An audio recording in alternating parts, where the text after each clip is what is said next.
Welcome to our webinar, everyone. We're really excited you can be here. I'm Ben Case. I'm the Education and Training Manager over at Rental Beast, and I'm going to be moderating our webinar today.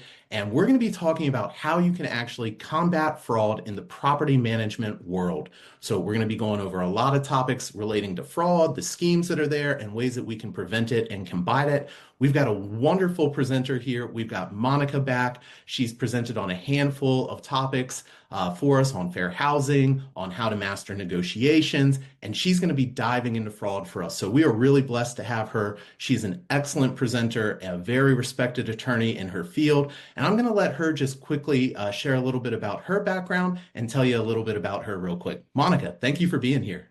Thanks, Ben. It's always great to be back. And yes, as Ben said, I'm Monica Gilroy. I'm an attorney in Atlanta, Georgia. I'm a trial attorney, so that always sort of is the joke, is that I see lots of ways that you can get into potential trouble with your businesses and in your practices. I've been privileged to be an attorney for over 32 years, and I have a wonderful subspecialty in property management and single-family residential property management. I also have worked for years with realtors, real estate companies, and so my practice really is focused on trying to make your lives as liability-free and as the best practices you can implement. I love to teach and speak, so I'm so happy to be with you today to talk about this topic and to, again, be back with Rental Beast. They're very gracious to always have me. Perfect, perfect. Well, we got a lot to cover today, so real quick, just to make sure everyone knows what we're talking about, I'm going to go over our agenda and then we're going to jump right into it. So we're going to be talking about a handful of things, and we're going to start with a little bit on the impact of fraud. Then we're going to get into the squawk about squatters. Then we're going to move on and get into onboarding fraud, schemes and trends. And then we're also going to go over a few ways that we can be preventing and combating fraud. So to get us started, Monica, could you go over just really quickly why we should be talking about fraud and how it really relates to the real estate industry? Absolutely. You know, Ben, fraud is just something that is so pervasive within really just everywhere we turn, but really, absolutely, it's just all about real estate. It's something that is just so large. As we see on the screen, fraud attempts across all the industries in the United States were up an average of over 25% this year. And the reasons for that range anywhere from sometimes it's just, the sectors of our economy to just, where we might be within the United States. But it's important to know that the real estate industry is the number one targeted industry in the United States for fraud. It has been this way for many, many years, but as we see, Ben, the attempts are just continuing to increase. So it's important that we know what it is, how to see it, how to combat it, and how to prevent it. Yeah, that makes sense. Knowing that fraud attempts are up 25% and just that the real estate sector in general is the number one target. Can you dive a little bit deeper into just kind of the impacts that you're seeing on the industry? Absolutely, absolutely. This is a great set of graphics that reflected back. It reflected back actually on some of the numbers that came out of 2020. So you might be thinking, oh, that's a long time ago, but actually it's quite revealing because this was pre-pandemic, and these numbers and looking at these same studies have actually just continued to increase. But this was a study that Entrada did that showed, like we said, that fraud attempts in the United States in all sectors are up by 25%, but that the losses in the real estate and the rental in real estate and rental fraud in the United States was a cost everyone about $1.9 billion. That's a terrible amount of money. And again, those numbers are simply increasing over the last couple of years. We've seen real estate transactions by fraudsters continually targeted. It's a 70% increase when we see the targeting of real estate transaction by fraudsters. And when asked in this study, people, property managers, realtor, how confident they were with their anti-fraud tools, unfortunately, Ben, 65% that they weren't confident, that they just didn't feel like they had their arms around it.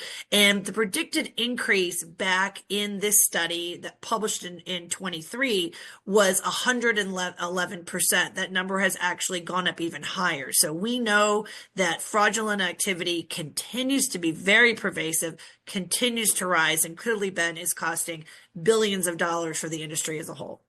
Yeah, that makes sense. And just looking at how many respondents aren't confident with their anti-fraud tools, it just kind of highlights exactly why we're here talking about this and how important the topic is. Definitely. So, in terms of damages, obviously there's the financial impact on the industry, but what other areas are you seeing that are impacting the real estate professionals or the industry negatively? Yeah, that's a great question. Obviously the financial losses are the most obvious, right? The direct costs that you may have because you have had, let's say a fraudulent transaction occur when you're leasing property to someone, or a fraudulent scheme that might interrupt a sale, a retail sale. But there's indirect losses too, things like the time that you maybe have spent having to deal with this. That's all time you could have been making money, working in your business, working in your industry. The other big thing that we see with fraud is that it really can cause reputation damage, right? In fact, just yesterday, I was working on a case where an owner is very angry at a property management company because a squatter got into the property. And so my client, the property manager, is trying to now deal with, basically an unhappy consumer, customer, the owner. That person has posted something negatively online about the company. So it really affects the trust and reputation of the professional, of the property manager or the realtor. Even though it's not your fault necessarily, people, the consumers, tend to focus in and get angry at those involved, in any capacity in the scheme when they can't touch the fraudster, right? And then obviously, if you've ever experienced any type of fraudulent activity within an application or a transaction, you know that this is all consuming and you are pulled away from your desk. It could disrupt multiple team members. It could lead to just a complete, chaotic upsetting of the day for everyone. So it's such an all-consuming issue that, again, webinars like this, to be on the lookout for fraud and knowing how to see it and hopefully combat it, really will help hopefully reduce all of these types of damages, the financial, the reputation, and just really those operational disruptions. Yeah, that makes sense. Obviously, the financial side is, a major negative for them, but a lot of times you just don't quite realize how much it can impact your reputation and just also, as you say, disrupt the flow of your operations and just your day-to-day schedule in the sense of how time consuming it can be to deal with these. Absolutely. Absolutely. So let's switch gears now that we've kind of gone over just some of the ways that fraud is impacting the industry, and let's actually go into squatters. So to get us started, could you define what the law actually defines as a squatter? Absolutely. This is going to be basically, I know my friends here today are from all across the country, but this is basically going to embrace the definition that almost every state and municipality is going to view as a squatter. It's someone who unlawfully occupies an uninhabited building or unused piece of land. So think of my house, right? And my house is a rental house or my home is for sale. And someone literally unlawfully enters, goes inside, no permission, and attempts to live there, attempts to, utilize it for their own benefit. It's important to be a little more distinct when we're talking about the legal definitions, because in some states we do have, especially our West Coast states, we do have some definitions where squatters are used interchangeably with a legal concept that's called adverse possession. Adverse possession is one of those legal things lawyers learn in law school and your brain kind of hurts, but it's very different. Adverse possession is a concept where somebody intentionally is trying to take your property and has to be there over a certain amount of time. That is different from what we're talking about here. A squatter in a real property situation or in a residential property management situation or retail situation is someone who again has come into this property illegally to occupy it, not for forever, but for a shorter amount of time. I love that. I love that. I know when we were talking over this topic and going over adverse possession and talking about squatting and trespassing, there are a lot of definitions going on there. And sometimes there's confusion between trespassing and squatting. So could you quickly just clarify what the difference is, if there is a difference between Yeah. trespassing and squatting? What I always say is, as you see on the screen, there is no difference. There is nothing different between a squatter and a trespasser. And in fact, I would ask everyone on this call, if you are ever dealing with someone who has illegally entered a listing of yours or a property that you have listed to lease, do not even call them squatters if you can help it. They're trespassers. They're no different than me coming in right now, busting through your front door and trying to take possession and live in your property, right? We have to really keep this in the back of our minds that we can't forget that there is a criminal act that is happening here. Trespassing is going into and usually breaking and entering to go into someone's property. So I encourage everyone, when you're dealing with, hopefully you don't have to deal with it, but if you do and you're speaking to law enforcement, or if you're explaining it to your owners, to use words like trespassers, because that's what they are. They are people coming into property in an illegal fashion. So to me, no, well, not even to me, legally, there's no difference. They are trespassers, people who should not be there. I really like that you are kind of coaching us here on how to talk about them and saying, don't say squatters, say trespassers. Now, Yeah. is that because of the confusion around the laws with police, or is it because they just maybe law enforcement doesn't understand the difference of them? What's kind of the thinking behind just really being direct with what we're saying here? Yeah, great question. We do have in a handful of states, including actually some of the Southeast states here, like Georgia and others, we do have some anti-squatting laws. That's literally what they're called, and they use that word. But in most states, municipalities, they don't have that. They would only be recognizing criminal trespass, someone coming onto your property or breaking in. So I find that law enforcement is still just not as educated as we all are as real estate professionals as to this concept and how to deal with it, especially as it relates to perhaps a rental house or a house listed on the market for sale. They just don't understand sometimes. They do understand, though, a word like trespass. That's a familiar criminal term that they should know. And it may get a little more reaction from law enforcement if they hear that word. So that's why I encourage its use. Really just, it's still a continued education by all of us of our industry to the law enforcement community. I love it. I love it. That makes a lot of sense. So when we're looking, or real quick, in terms of combating squatters, what are some of the common ways that you're seeing property owners or managers really trying to prevent or combat squatters at their properties? Yeah, great question. Like I said, there are some they're literally called anti-squatting laws in Georgia, Florida, Tennessee. I would encourage you, if your state does not have one, I would encourage you to Google them and get a look to see if that's something you could get passed in your state. Obviously, it's very important to advocate for your profession. That's why getting laws like that on the books are very, very important. If you find yourself having a squatting situation where someone has broken into an empty piece of property, I still believe that the number one thing you need to do is just call the police and call them a lot. I say that oftentimes to my clients here in Georgia, and they'll say, oh, the police came out and they said that it was a civil matter. Well, no, it's not a civil matter when somebody breaks into a house they're not supposed to be in. So sometimes calling the police, getting maybe this sergeant to come in rather than that sergeant might get a different reaction. It's also important to call the police to obtain a police report, to make an actual report of the squatter, of the trespassing incident, because that will help you if you have to battle it out either in court or if, heaven forbid, the squatter does any damage within the property. Having that police report will allow you to take that to your homeowner's insurance and hopefully get a little relief.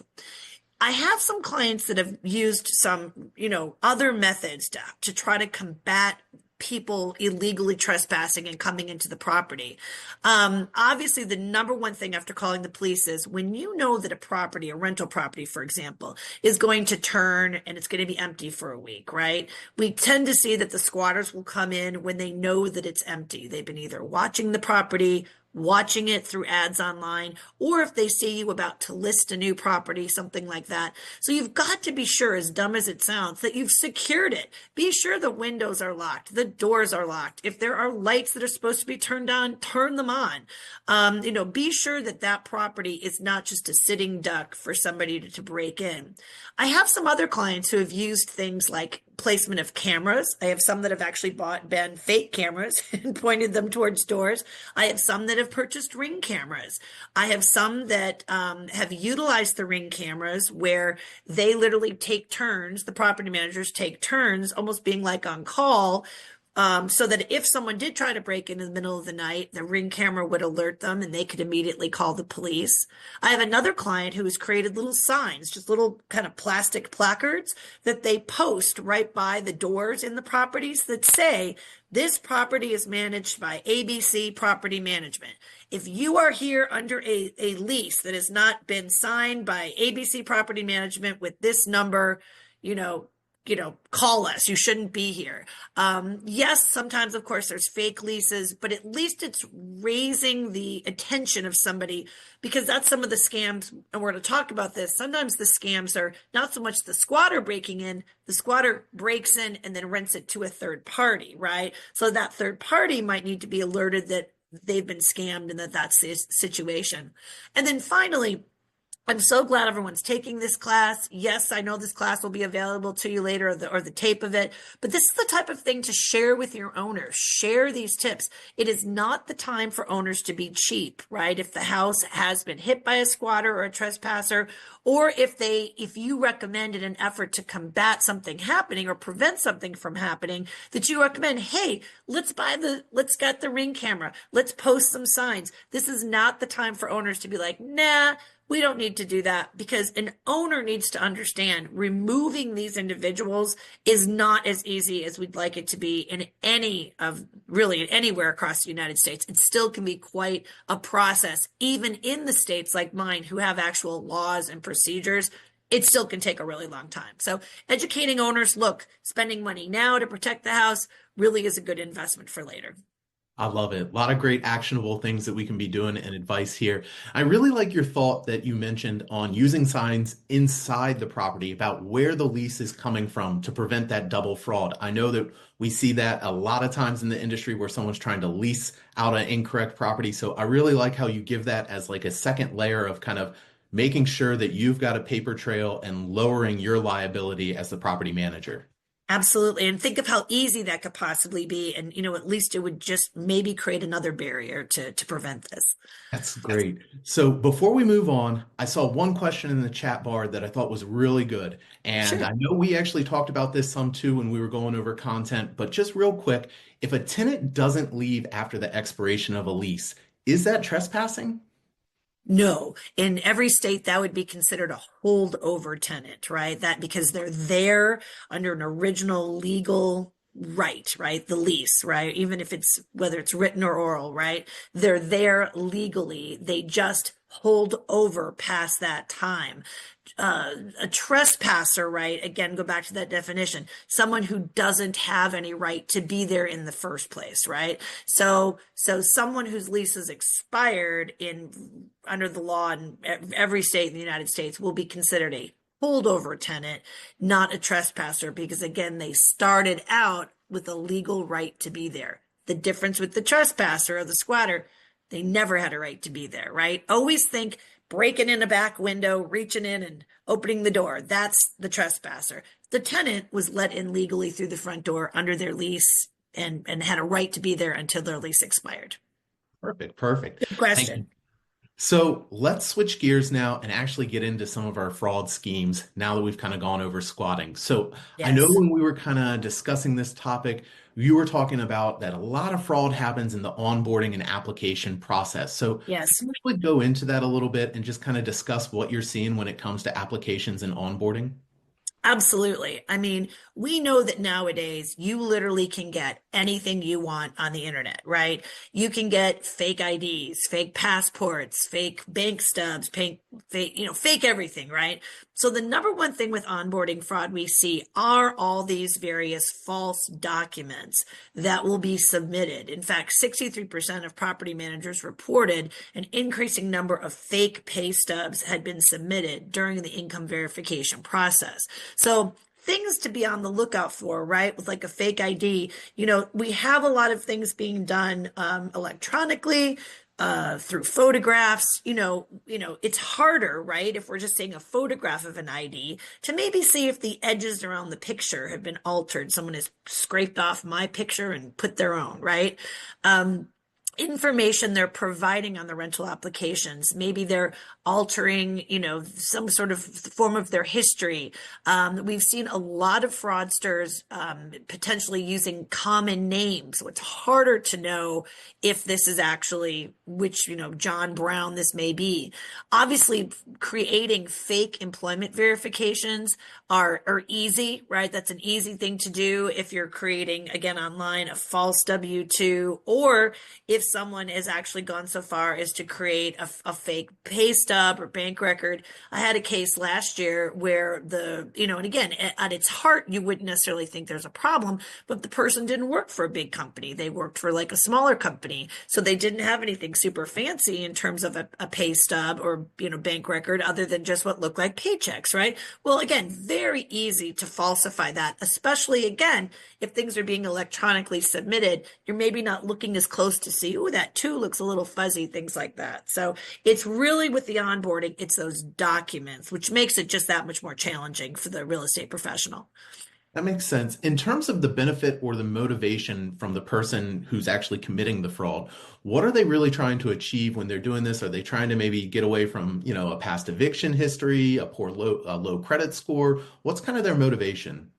Yeah, I mean, I think what we see mostly is it's just, truly trying to just take advantage of the system. It's usually pretty criminally motivated. It's not, it is desperation driven. It's perhaps individuals that can't qualify any other way. It's always so surprising where, if people had just even applied honestly, we had one situation where we literally even talked to the fraudster and said, look, if you had just come to us honestly, we probably could have figured something out, but they don't think that way. The motivation is just usually fear that they're not going to have anywhere to go. And also recklessness, right? They don't think they're going to get caught. And oftentimes what we see, Ben, is a fraudster going into one house and perpetrating a fraud. They stay as long as they can. They get kicked out. They go to another one. So sometimes it's just a true pattern of criminal behavior that is difficult to break. That makes sense. In terms of just kind of other fraud schemes that you're seeing out in the market, can you go over just a handful of the ones that you're seeing that are pretty common? Absolutely. Yeah. We're seeing these really all across the United States. So obviously, when we say eviction fraud, it's that concept of you as the property manager or you as the person listing a house for sale, you have a trespasser who's in the property. I end up going to court to try to evict them. I don't know who they are. They arrive in court and they say, oh my goodness, I was scammed too. I answered an ad, or I thought I was dealing with the owner, or they said I was the owner. So you're dealing with a situation where, I'm there talking to really another victim, just like our owners are and our property managers of fraud, right? So you find yourself in this weird situation where, you're pointing a finger at somebody who really in and of themselves has, been taken advantage of. They've paid money to someone they thought was the owner when they are not. We then see two types of fraud, one that we call synthetic fraud, where literally the applicant just doesn't exist, right? Like literally it is a made up from the internet, completely fictional person. There is no such, the social might be off by a number and it takes a while for that to be discovered if the process is moving a little differently than it should be. They literally don't exist, or they have a social security number that was attached at one point to someone, perhaps now they're deceased or they're a child or something like that.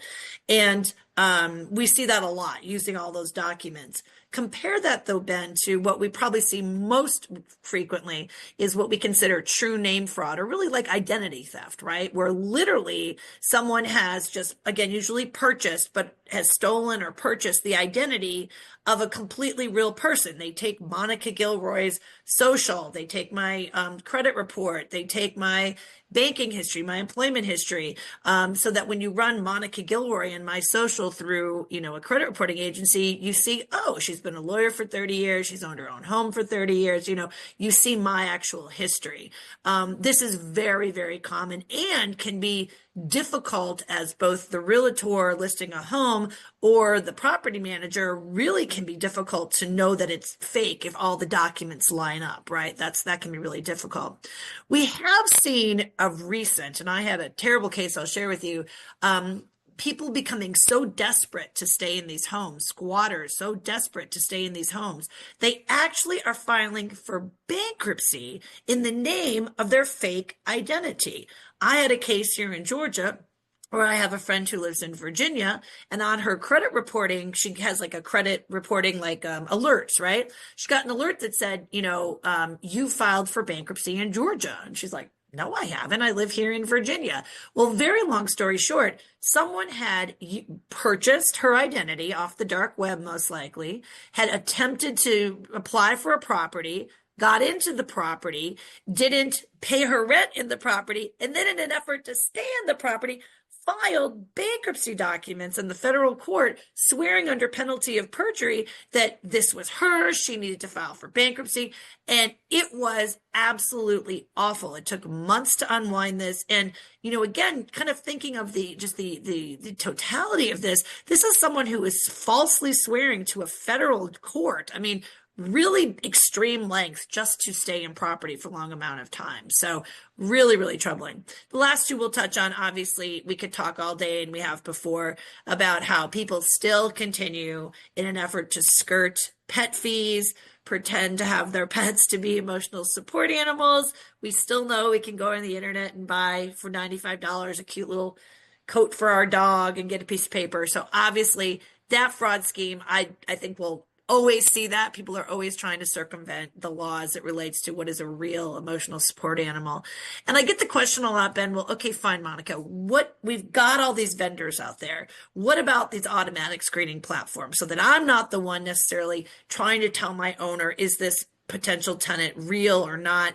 And screening platforms are both good and bad, right? They're good in the sense that, yes, they're a third party, they're a third source to look at and scrub the information, but I won't call them bad, but they're just limited, right, to the information they're getting. So for example, if you've been presented with a completely identity theft fake person, right, and there is nothing within that person's, say, credit history, Ben, that says, oh, watch out, there's been, identity theft in the past, you could be still getting a credit report that looks totally normal, that you think is totally fine, and there's nothing that's going to let you know that there's a problem. I learned in another case that I had that if you come into the country not as a citizen, but on a visa, sometimes it'll say on a credit report, no Social Security found for years, and it'll talk about past years, right? So that, to many people, they'll see that on the credit report and they'll say, oh, well, that may be that, they came in, their citizenship came later, right? But it could also mean, right, that maybe they didn't exist. They're fake. So it's hard. You still, as the person, have to look at it. You can't just kind of take what the screening platform tells you for granted. You still need to look at it. But obviously, my advice is always to use third-party vendors if you can, because that's just another layer between you and liability as the real estate professional. That makes sense, especially, when you consider just AI and where things like that are going. A lot of times people say similarly, what you put in versus the output, you can't just necessarily trust it. You got to critically analyze it, look at it, Yes. and just make sure that everything kind of adds up, as you're using these Yes. platforms. That's a perfect example is AI. Yes. And it's not bad, right, necessarily, but you have to just still have a human eye that looks at it and verifies it. Right. You've got to understand it's a tool. It's not the be all end all type thing. That's right. Perfect way to say it, Ben. Yeah, perfect. Looking at just kind of, as you were discussing synthetic fraud and then people who take it to the next level and actually claim bankruptcy, what typically transpires when you see that happen? Like someone's been caught, they're now filing bankruptcy, or they just, a lot of times once the proceedings get going, they're just gonna, disappear and try to run away, or what's kind of what are you seeing? Yeah.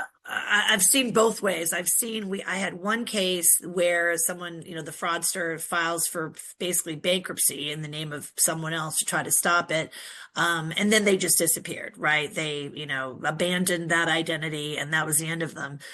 Compared to the one with my friend in Virginia, where that person, I hope will be going to prison soon, was brazen, would communicate, again, pretending to be my friend who lives in Virginia, with the court, even though we all knew, including the court, that this person wasn't who they said they were, to the point where they actually one time, Ben, asked for a continuance of one of the court cases in bankruptcy courts, one of the hearings, by presenting a letter from a hospital like a fake letter from a hospital where the hospital's name had been spelled wrong. So they're submitting even further fake documents in an effort to try to prolong it. So I'm hopeful that type of person will eventually end up in jail. Obviously, this is very serious. Not only would it be identity theft, right? But it is when you are falsely swearing to a federal court, that's a really big deal. And that's imprisonment and fines. So hopefully,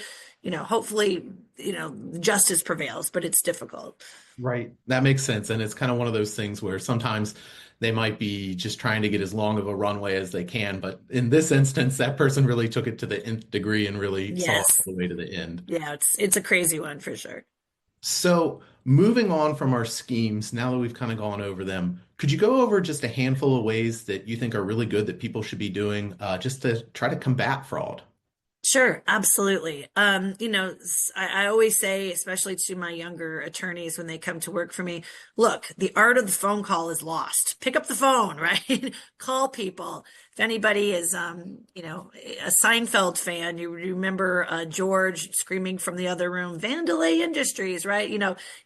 Anybody can pretend to have someone pick up the phone and say, this is Monica Gilroy, and you don't really know that it's me to verify employment. So I encourage my clients to just be training their staff, just get some live people on the phone. Now, again, yes, people could lie and pretend to not be who they are, but at least if we're calling to verify, the employment history, something like that, that at least is just such an easy thing to do to hopefully make a difference. As does Ben, in my experience, getting more documents, right? Hopefully everyone is getting at least 2 or more months of pay stubs and or bank statements, because again, if you're a fraudster, think about this, you're having to produce more and more, where it might be easier on the dark web, or it might be easier for a fraudster to buy or produce just one pay stub or one bank statement. Having more, right? Like if I'm legitimate, I'm going to have no problem quickly downloading my bank accounts and sending them to you, right? So also be thinking about, how much time it's taking for people to collect things. One of the things that seems so silly, but it is very important, is verifying the middle names. Oftentimes when identities are sold online or are stolen, they adopt the middle initial, but not the middle name because they don't know it, right? Like, look at my name on the screen. I'm Monica K. Gilroy. Maybe the fraudster says I'm Monica Catherine Gilroy. Well, I'm not. The K stands for my maiden name, right? Kosuric, definitely a long and unusual name. So checking and verifying the middle names, again, with the person, right? Asking for something with their middle name on it. Just little things like that could make a difference. As does, again, if we can physically touch or see, or I had one client who literally makes the people FaceTime and show them their government IDs or documents, actually makes them turn it around, turn it over, zoom in on the picture. Because again, if we're just scanning a picture of an ID that's been altered, we might not see where the picture's been lifted up and pasted, but just checking it and verifying it, any way you can, hopefully will make a difference. It's also important, like we talked about a minute ago, to use vendors. And one of the best that we can use are obviously the credit reporting bureaus. But when you're reading the credit reports you might get from an Experian or something like that, read what it says, because sometimes it will say right in the report that comes back, this person could not be found before, and they give a time frame, before 2020, right? Or they say Social Security not found for, not found till 2022. So again, if someone is purporting to have lived in, Pittsburgh, Pennsylvania for their entire life, but yet and has a work history, but there's no Social Security found for them, something's not right, right? So don't ignore what's the credit bureau actually cites back to you or warns you about someone, right? Or we see this a lot with similar names. They'll say, David Brown, name too similar to verify. Well, that doesn't do you any good. So read that warning, dig a little deeper, see what you can do when you get those vendor documents back.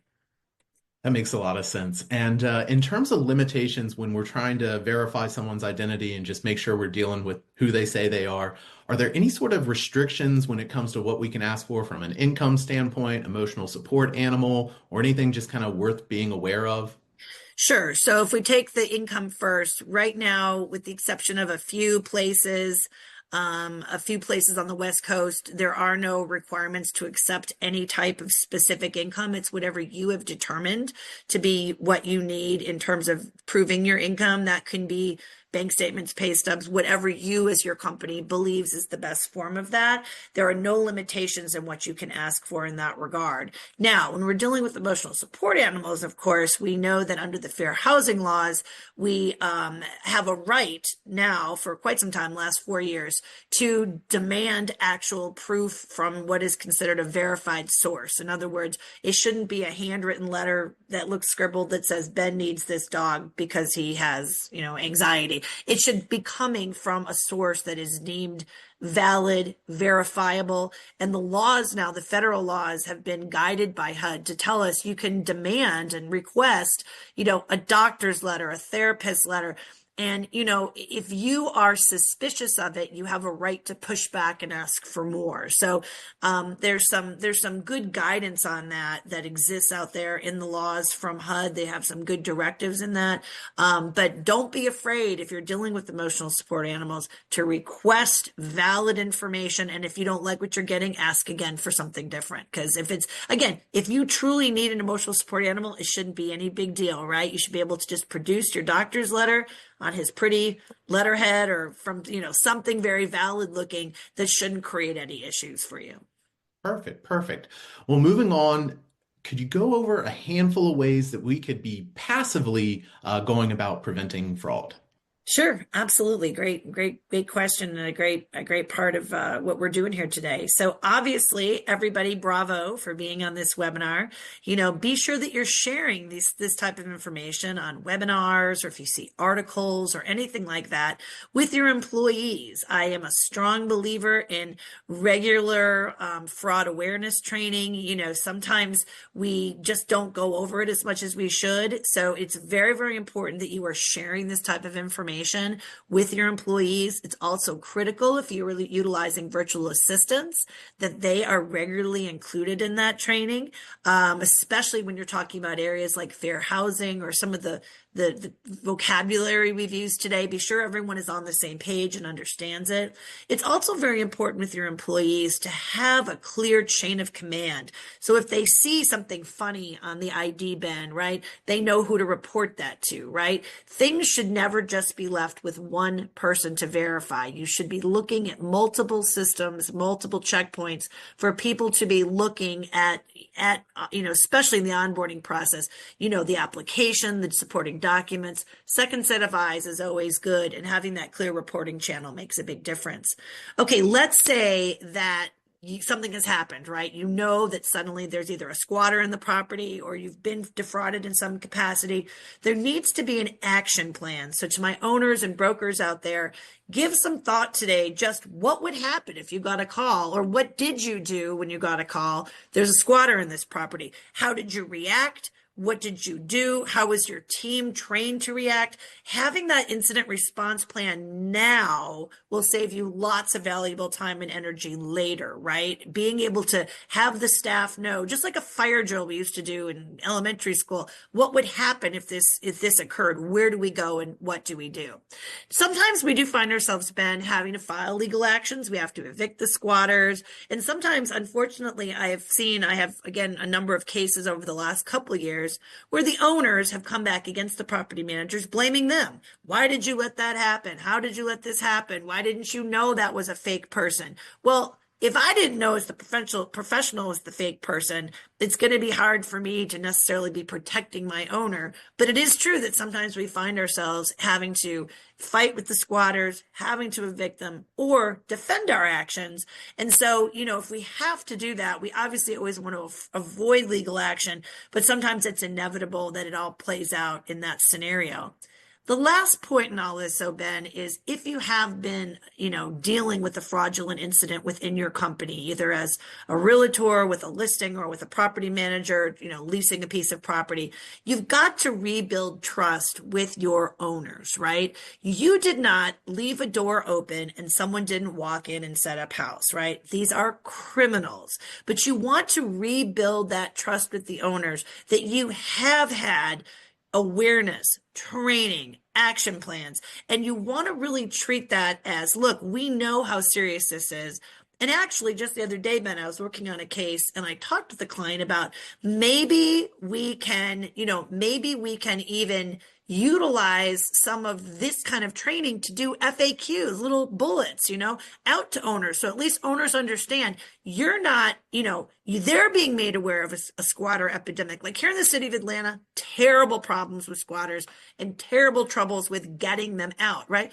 Why not alert them to that, right? Why not let your owners know, hey, we are aware of this. We have a plan in place. Isn't it good that you're with us? But just so you know, this stuff is going on around the country. So rebuilding that trust and keeping your clients, still within your fold is just so important as real estate professionals. But it's also, again, if you've been a victim of it or your clients have, it just lets you also re-examine how you handled it, which is such an important part as well. I love that. I really like how you're saying be proactive, really focus Yes, on educating them, even if you haven't had an issue yet, like getting in front of things and thinking about it, with forethought can be half the battle sometimes. And absolutely. Absolutely. And again, from a liability perspective, right? From a liability perspective, even if you've warned an owner just a little bit that something could go wrong, it's still just that much more of a shift of that liability or a shift of that acknowledgement away from you onto someone else. So the trial lawyer in me says I always love to show that we've been able to share information with people who could complain later. that makes a lot of sense. Well, Monica, this was a ton of great content. Oh, I really good, good. appreciate it. This was a lot of great actionable advice and really helping Great, people understand what we got going on here. We're going to move on to our next steps in our Q&A. I've seen a great. handful of questions coming into the chat bar already. So real quick, I want to give you guys a few next steps on what you can do to take away from this. Monica's already given them to you, but we want to recap them. So first, review your process for when you're turning over properties. Evaluate what that looks like, what you need to do to make your owners aware of, like Monica said, squatters and making sure that they're aware of them. Identify properties that maybe need increased security. If you know they're going to maybe be vacant for a while or they have been vacant, really identify them, reach out to your property owners, let them know, hey, we've been seeing an issue with squatting. We might want to address this and just firm up our defenses here with cameras, signs, whatever it might be. That incident report plan, if you don't have one, let's go ahead and get that in place so that if you do have an area that, pops up, you're already able to respond and you're able to do it quickly. And then lastly, this is a kind of a no dub, but let's be educating our owners and encouraging those preventative measures. Like Monica said, it's not the time to be cheap. The cost to fight a squatter, to fight some of these things is going to be substantially more than a Ring camera and things of that nature. So let's be doing that. So we're going to shift into our Q&A, and I saw a handful here. So real quick, let's see. The first one is, this is a really good one. I like this. Vicky asked, what if the person was given permission to move in by the leaseholder who abandoned the property? Would that person be a squatter? It's a great question. That happens all the time. Yeah, that person's a squatter, right? Because you're talking about a tenant who's left, and then the tenant says, oh, come on, Jim, come in, move in the house, I'm leaving. If Jim has had no permission from the owner or property manager, right, to enter into that property and occupy it, yes, that's a trespasser. And doesn't that happen all the time, friends, on this webinar? Yes, that happens a lot where somebody is there with a legal reason and then then lets in somebody who has no legal option to be there. So yeah, that person is absolutely a trespasser. Again, always think no different than if I bang my elbow on the glass in the back door, reach in, open the door, right? I'm not supposed to be there. I have to have permission of the owner or the property manager speaking for the owner. Love it, love it. Now, I imagine this is going to be a yes for you, but one of the questions was, what about confirming people who are, who they are, they say they are by looking them up on social media? Oh, that's great. Yes. Yeah. And that's another way. That's another way that people, yeah, I should have told that story actually, Ben, but yes, that's another very good way to do it. Now, I will share with you, I had a case once where this is how crafty the criminal mind can be in an effort to basically defraud, property owners and property managers. This person not only created a fake LinkedIn profile, they actually created the fake company for which they worked on LinkedIn. So yes, I mean, we know now that's pretty extreme, but yes, I love the use of social media to double check and see what's going on. I think it's excellent. It's actually something that we never had this right up until a few years ago. So it's a great way to find out lots of information. Perfect, perfect. I saw one in here that asks kind of about vendors. So they said, are there any best-in-class third-party background criminal income verification providers for rental applications or tenants that you like? I know someone in the chat maybe mentioned Forewarn, but are there any out there that you've seen that you particularly like? Yeah, I'm trying to think. I'm actually having a mind blank. So if I think of it, I'll let Ben know. But yes, there's quite a few that are there and do the onboarding process for you. So if anyone is a member of the National Association of Residential Property Managers or NARPM, NARPM, even if you're not, they have a vendor web page. They definitely have some of those onboarding ones. I know that anyone who uses the ability to pull the comprehensive reports from the credit reporting agencies are very helpful. Like, in other words, the vendor helps pull, gather everything from all the various credit reporting agencies and then kind of packages it to you. And it's also very helpful where we're able to say if something goes wrong, look, property manager is utilizing this third party who in turn works directly with the credit reporting agencies. So I would say look at the NARPM website on the vendor page. There's lots of different people that are there that to help with onboarding. Perfect, perfect. We had one question from Scott here that's really good, and I know this is an area where we typically get a lot of questions on here, but Sure. could you please go over how we can verify that a prospective tenant has a legitimate support animal or service animal in a little more Oh detail? yeah. Great job. Great job. Yeah, I will. I'll also, while I'm talking, well, I don't know, I shouldn't attempt to multitask. I'll send to Ben. There's an excellent HUD directive from 2020.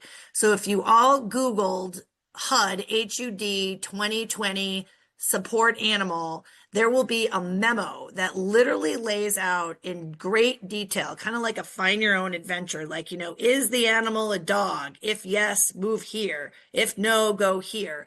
But it basically lays out a step-by-step process that HUD views as completely legitimate and not in violation of fair housing as to how can you assess whether the animal is either a service animal or an emotional support animal. Of course, service animals should be easier, right? Seeing eye dogs, hearing, hey, Ben's got it. Yeah, that's good. But yeah, like a service animal should be easier. That's replacing a body part or body function, right? It's the emotional support animals that get crazy, right? Those are the stories of people bringing turkeys on the airplane and llamas, right? The best process is to simply request, right? If someone applies and they say, I have an emotional support animal, right? You need to say, well, we need medical verification, right? And again, if it's legitimate, this should not be a big deal. If it comes back with a letter that seems fake, or one other little tip, Google the source of the letter. If the person lives in North Carolina and the letter comes from a doctor in California, this is a real situation, it could be fake. Why? Because if you've never lived in California, would you have a doctor there, right? It makes no sense, right? There was a person, a real doctor, who was legitimately writing letters for people to get emotional support animals, being paid a fee. And these letters would come and people would look up this doctor and be like, okay, yeah, she's a real therapist in whatever state this was. And so many companies were accepting them. Until about a year ago, somebody realized she had died 2 years before. So someone was cranking out letters, right, on her letterhead or, signing for her when this legitimate doctor had died. So a quick Google of the practitioner, if you suspect the letter is not valid, is the easiest thing to do. And HUD has given us permission to push back. I don't think this is real. I need evidence from a different provider. Because again, think about, like, for example, the case out of Chicago was one where the property manager got in trouble because the little boy was autistic and had a bunny. He petted the bunny. He needed the bunny. Well, no bunnies were allowed in this property. And they provided the property manager and the owner, the pediatrician, the psychologist, the therapist, the occupational therapist, and they're rejecting they're rejecting all these very legitimate letters, right? So there has to be at some point, you accepting, okay, this is what it is, this is what it could be. But you do have that right to push back if you think it's not valid. And while Ben's asking me another question, I'm going to look, Ben, and see if I can find that thing real quick. Perfect. So the next question we got is someone was asking if you are if you are licensed in more than Georgia. Yeah, I have a national practice. So what I say when people want that is I can help you no matter where you are across the United States. If you need me and you need me actually like in a court setting, whoops, I'm sorry, Ben, I'm giving it to everybody. Here we go. I can help you. So yes, if you need my help, feel free to reach out to me. We practice nationally. For some reason, I am not in that state. And you needed me to actually be in court in that certain state, I have colleagues all across the country that I work with from that regard. I also have, if you look on my webpage, the Gilroy Firm, there's a great landing page there for property managers in general. Lots of great forms, educational content, lots of things that you can look at that I think you'd enjoy as well. Perfect. This is just a follow-up in my brain as you were kind of going over the emotional support animals and the verification process and just thinking about how do we avoid maybe discrimination or, bias in it. Do you recommend people to also just kind of have a response plan similar to what you talked about for like how to deal with fraud, but laying out like if we're questionable, go to this route, go here, like, laying it out to just be very systemized? I do. I really do. My most successful clients are those that when they are sent a demand letter of any kind or challenged, right, have an immediate response plan. Anyone who's seen me speak before knows the importance of just documentation, just being able to document and explain what you did in a quick fashion. I have had many clients, they call them post-mortems, right? It sounds awful, but basically it's the dissection of what happened. How did this claim come to be, right? So documenting, having that information there is so important. But if you have a plan in place, I know just historically it reduces liability, but it also shows if we ever are in a legal court situation that, look, we aren't just running all over the place crazy. We acknowledge and are understanding that there's problems and that we try to work them, right? So yes, I recommend having those protocols, frankly, for kind of everything you could encounter in your business. This question is from Mina, and she asks, can you turn down someone who's undocumented without violating FHA?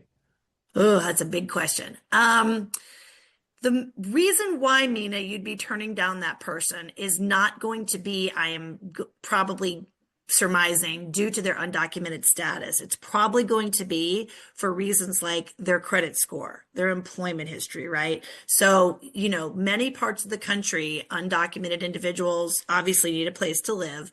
But what I would suggest is that you don't do any type of criteria that is based on that status if you can help it, right? You want to be looking always, friends, at things that are neutral, right? Things like what's the employment history? What's the documented money in the bank? What's the eviction history, right? And if someone is undocumented, doesn't have a social security, you're not able to really run them through any kind of process. So I think as long as you're showing that you have, this is what I always say to folks, if you have an onboarding process, right, that is the same for everyone, right? Treat everyone the same. look at things that are the same for everybody. And some people I do know include, do you have a social security number? And if they don't, well, then that's a mark against, whether they're tenant worthy, right? But use the same criteria for everyone such that if someone came back later and claimed that there was a fair housing claim, because yes, not that your citizenship status, right, is a protected class, but your country of origin is a protected class, right? So even if you're undocumented, could there be an allegation of fair housing discrimination? There could be, right? That's why stick with things that are not based on, color, gender, religion, country of origin. Stick with things like how much do they make? Is it 3 times the rent, or whatever your criteria is? Do they have an eviction history? If they can't show you bank statements, you wouldn't be accepting that from someone who was a citizen, who was documented. So why would there be a difference? So you're usually safe having just very, neutral criteria, but friends, apply it the same way to every single applicant. Do not deviate, and be sure your staff knows that too, right? Your staff knows how to handle that situation. That's a very good question. That's a good question. And one that I'm sure in certain parts of the country is very prevalent. So I understand that. Monica, thank you. This was an amazing webinar. Oh, You're thank always just you. chock full of tons of content and, practical ways that we can actually apply what Thank you're you. talking about in the legal setting. So I really appreciate you just taking the time to be here and just educate all our audience. Oh, it's always my pleasure, Ben. Thank you so much. And friends on the webinar, feel free to reach out, but also let Ben know if there's a topic you'd like to discuss. I'm always happy to come back and chat about whatever you'd like. But thank you, Ben, as always. And thanks to Rental Beast for being such an amazing part of our Well, industry. folks, thank you so much for being here. Monica, thank you again. This was an You're amazing welcome. webinar. We really appreciate you sharing your time and your expertise. And we look forward to seeing y'all on our next one in February.